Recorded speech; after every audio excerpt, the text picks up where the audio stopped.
டியூனிங்னு கேக்குறாங்க. இப்ப நீ டியூனிங் நீ கேக்குறப்பா, நான் இல்லைன்னு சொல்ல. உனக்கு வண்டியில ஃபர்ஸ்ட் எப்படி ட்ரபிள் ஷூட் பண்ணனே தெரியல, நீ போய் டியூனிங் பண்ணி என்ன பண்ண பாரு. இப்போ டியூனிங்க்கு ஒரு டேட்டாவை எடுத்து நீ ப்ரீலோட் பண்ற. இப்போ நீ லாம்டால ஒரு டேட்டா வந்து கரெக்ஷன் பண்ணனா மேப் சென்சார்ல ஃபியூல் கரெக்ஷன் பண்ணணும், ஐட்லிங் ஏத்தணும்.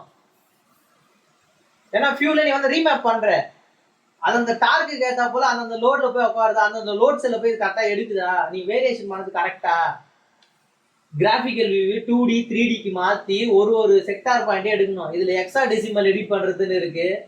அதுக்கடுத்து வந்து பார்த்தீங்கன்னா பைனரி வேல்யூ எடிட் பண்ணுறதுன்னு இருக்குது. இதில் ஆக்டோ கோர்ன்ற ஒரு சாஃப்ட்வேர் தனியாக இருக்குது. அதில் வச்சு கம்பெனி பேசஸில் அவங்க ஹில் டெஸ்டிங்லாம் பண்ணுவாங்க. கம்பெனியில் ஹில் டெஸ்டிங் பண்ணுவான். நீ வெளில டியூனிங் பண்ணிட்டு வெறுமனே எக்ஸா டெசிமல் ஃபைலை வச்சு மட்டும் தான் எடிட் பண்ணுற. மிஞ்சி போனா ஈசிஎம் டைட்டானியம்ன்ற சாஃப்ட்வேர் யூஸ் பண்ணுவேன் ஏலியன் டெக்கு. அதுக்கடுத்து வின்ஓஎல்எஸ் 2 சாஃப்ட்வேர் மட்டும் தான் உங்களுக்கு தெரியும் வெளியே வந்ததுக்கு. கம்பெனியில் அவன் ஒரு ஸ்டாண்டர்ட்ல அவனுக்கு ஒரு சாஃப்ட்வேர் வச்சிருப்பான்.